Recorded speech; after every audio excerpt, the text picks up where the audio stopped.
What's up, YouTube? Welcome back to Crabs Cooking and Conversation. This is your boy Tony coming at you with another mukbang. Y'all, today I have ultimate loaded baked potato. I have the green onions, chicken, steak, shrimp, crab meat, onion, bell pepper, eggs, and cheese, of course. I haven't put my sour cream on here. And I feel like I'm missing something, but I believe that's all. Y'all, I'm tired today. This was a lot of work. Put me some hand sanitizer on. I've been up for like the last 3 hours just about cooking, getting the potatoes done, and grilling my steak. This is a whole flank steak, marinated overnight. Grilled it on the grill pan and then put it in the convection oven for like 20 minutes or so. So, y'all, I'm excited to try this because I have not tasted it. Well, I've tasted the shrimp and all of that, but I haven't tasted everything together.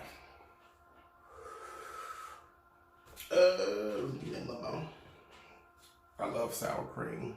I know that there are some people who don't. Shout out to my cousin Pooh. I know he said he watched my videos every week. I thank you for the support and the call last week. Oh, y'all. I don't even know how to start. So I'm going to show y'all all around. This is like loaded from top to bottom, but this is where most of the shrimp are. Up here, so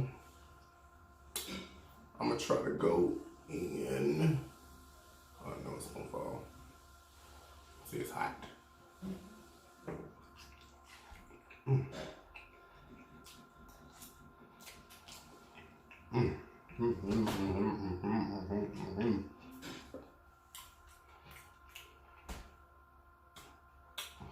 This is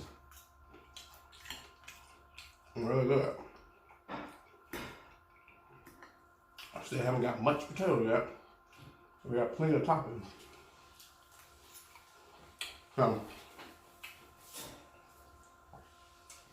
I hope everyone is doing okay today. This is like quarantine day number 5,372. Honestly, I've lost count. Well, track. I'm done. Let me turn this around low.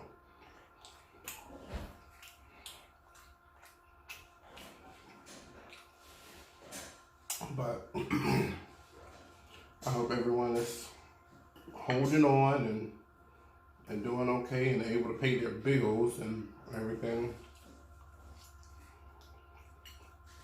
I see that another 4.5 million people have filed for unemployment. So if you are still working during this time, you should be thankful, because millions are without jobs.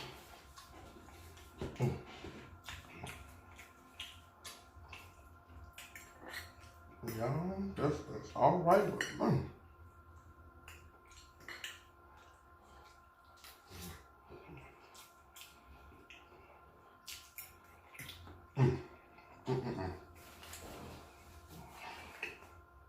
Today, I don't know why I seem like a struggle. I'm just drinking water tonight. I may have me a cocktail or 3 later.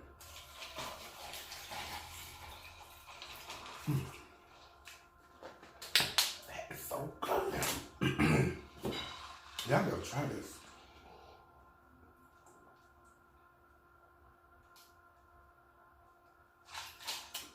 It's really good. So I'm gonna try to show y'all a closer view of it.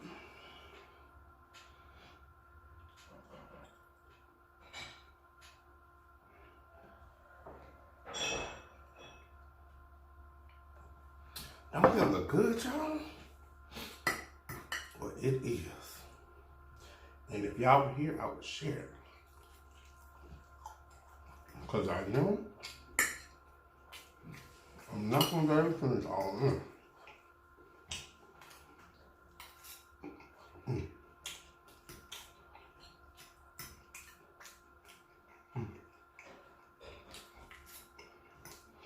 Yeah, so I hope everyone is doing alright. I really don't have much to talk about today. Because again, I get a lot of my inspiration from the outside. And I have not been outside at all. But to go anywhere in,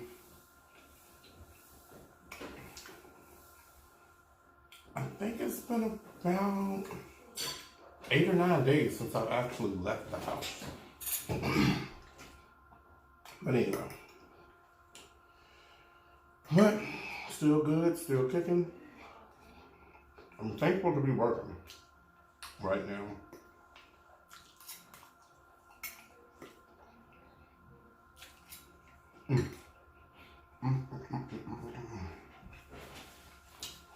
So, there is something I want to talk about. Like, I'm usually the person being either the cousin or the friend who reach out to people. You know, just randomly just see how they're doing and all of that. Because it's like, if somebody crosses my mind, then I try to make it my business to go ahead and text them right then while they're on my mind. You know, not very many of my friends or cousins reach out like that just randomly. And it's okay. But the text messages that I hate getting, that absolutely irks my soul, are the text messages from like people I hadn't heard from in a while. And they decide to text me, but the beginning of their text message is, I sure ain't heard from you in a while. My rebuttal, I want to respond with, I'm fine. Yes, it's been a while since we've talked. How are you doing? I hate people to come off like passive aggressive like that. Because the phone line works both ways. And just like in a relationship, there's always a give and a take. So that's like I said, when I think of somebody, I text them. Reference them, how they're doing, and kind of catch up. Now, I have a friend, what's up, Otis, who, he don't like random calls. And I'm completely okay with it. And he's also said,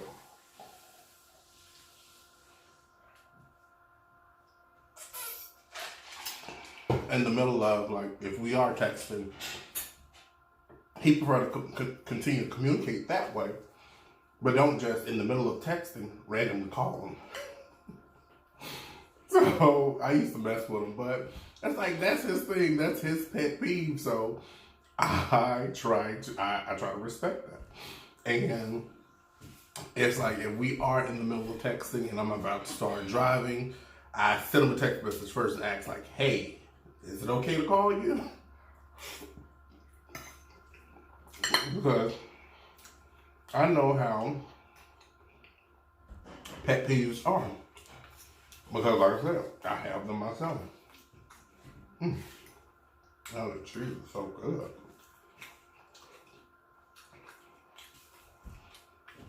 You know, I was laying in bed the other night. I was just thinking about my career in the airline industry, the places I've lived, the relationships I've built. But very early on in my career, when I moved from Atlanta to Cincinnati, I became an inside sales manager for the SkyTeam partners. And I think this was around the time when everything was about to disperse. Like Delta was trying to acquire Northwest, so they can no longer be a part of the whole joint venture. Anyway, my regional director at the time, we was like, well, hey, we no longer need you in Cincinnati, but we have a position in Detroit that you can take if you want as an account manager, which is basically outside sales manager, a promotion and all of that. So back around the time when I first interviewed with him, he had asked me about my goals and all of that stuff. And I told him one of my goals was to be an outside sales manager on his team. So anybody that knows me know that I absolutely love Texas. Dallas is where I want to be. So, like I said, going back, this was about 2008, the beginning of 2008. So,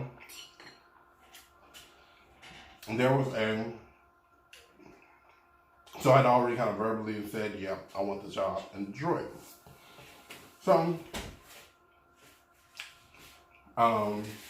maybe a week or so later, that regional director had just gotten back from like this manager's meeting with other regional directors, the VP and all of that. And so he was saying that the regional director in Texas wanted me in his region.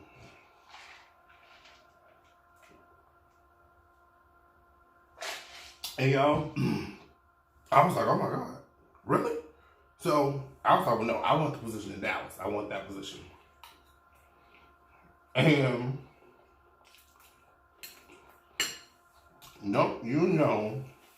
my regional director at the time, he blocked that move from happening.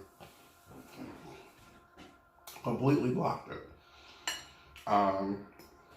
He had gone to the VP himself and had said that, well, no, it was already a verbal agreement and things were already in place for me to move to Detroit. I had no clue any of this went on.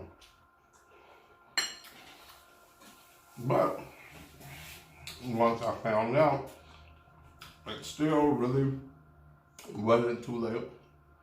Because I could have sent like a couple of emails to the VP and that regional director in Texas. And I'm sure if I pushed enough, I would have gotten that position in Texas then. But it's like what hit me. Okay, so this is the part that hit me in bed the other night is I was able to build so many amazing and beautiful relationships with my friends in Michigan that almost did not happen had I pushed and pushed and got that position in Texas. Now, these are like extremely close relationships I hold near and dear to my heart. They're like really like family. Like And let me clarify this. I have 2 male best friends and 2 female best friends. I have one best friend in Memphis. Hey, Jessica. She's very territorial. So I have to clarify things. So my best friend I had the longest is Derek. He and I, we've been best friends since kindergarten. Oh my God. So that means he's been my best friend for like 29 years. And then I had my best friend Dwayne, who I met in Michigan. And he and I, when we first met, it's like we instantly clicked. I'm trying to get some shrimp. We have an extremely close relationship. We talk about anything and everything. Have traveled the world together. Meaning we've been to the Bahamas, Paris, Toronto for my 30th birthday, Dubai, and a few other domestic locations. We've done that together. Then there's my best friend, Jessica, who I met, I believe, in 9th grade in the Stafford class. But anyway, she was loud and ghetto, like she is now. Oh, I was hearing about this. But, y'all, we share the exact same birthday, December 20th. She just looked like she was about 10 years older than me. But I think the first time we really hung out outside of school, my parents were having a party at their house, and I invited her over. She came over, and also someone that worked at the school. Hey, Romelda, if you're watching. But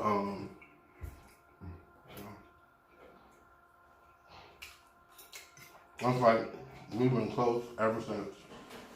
Skipped school together and everything. And then there's my best friend, Rosalind.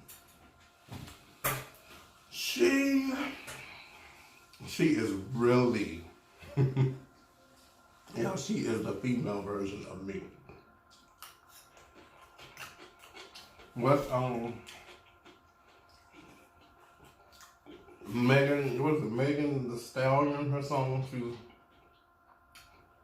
She ratchet, she bougie, and she classy. But it's like and Rosalind. Oh my God. I won't say why. She know why. But there was this girl bothering one of our other friends. And y'all, like I said, we were at a club. This girl was like all on Brittany. And Brittany was like this little tiny little thing. But this girl was like, almost like wanted to dance on her and all over her like sexually. Baby, Rosalind also goes by Keisha. And before I knew it, Rosalind had snatched that girl up off out. She said she didn't want to dance. Oh my God. I was like, yo, that's me. But anyway, so, like, the two friendships that were forged in school, those are going to happen. But the other two friendships with Rosalind and Dwayne almost didn't happen because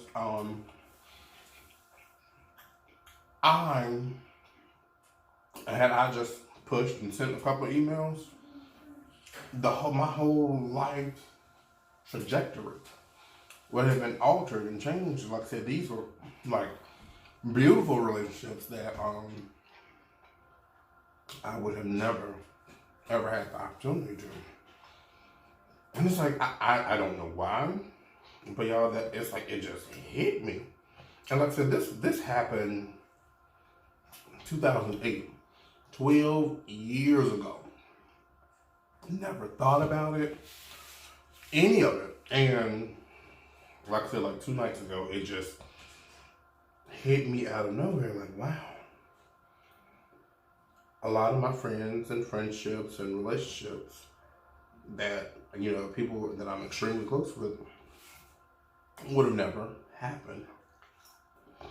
And even though at the time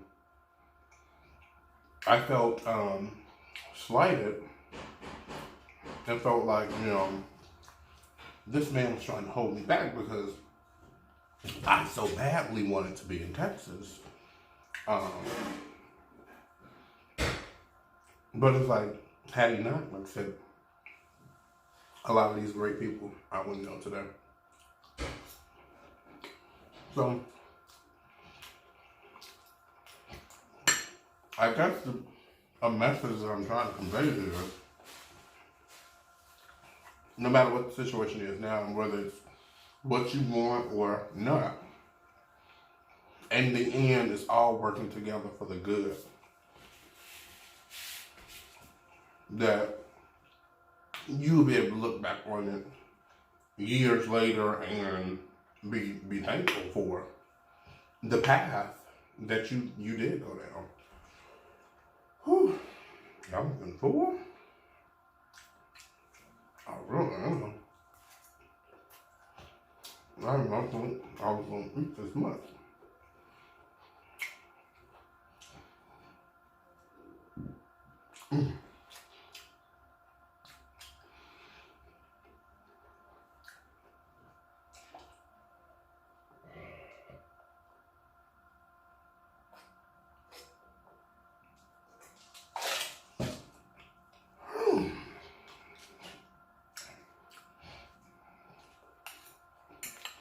You know, this is a very trying time for my family because we did lose one of my great aunts, Rosie Malone. Yeah, this was like one of the sweetest women I knew. She reminded me so much of my grandmother. And it's like, they even favored a lot. And it's like a lot of times I could not go and see her because she looked so much like my grandmother. But because of COVID-19, and y'all, I have a huge family. But usually, like with anything like this happening in the family, the entire family, or the entire Hardaway family, we all go and pack the house out and whatever, go and shout the walls of the church down at the funeral, and then come back for the repast and, you know, go on. But it's like, it's a little different this time because with COVID-19, there can't be a funeral. And there's only going to be like a graveside service, and only 10 people are allowed. And it's like with her side, it's like tons of them. So none of the grandkids or great grandchildren are going to be able to celebrate the life of their grandmother. And it's like, it's really sad. But so y'all just pray for my family, and I'll pray for yours. But I am going to wrap this video up because y'all, I am full. It was really, really good. Everything I had on it, I ate way more than I thought I would. And now I am about to go and relax, chill out, maybe have an adult beverage or 3. Y'all, thank you so much for watching. Thank you so much for the love and support. Y'all share this video with everyone. And until next time, y'all, peace out.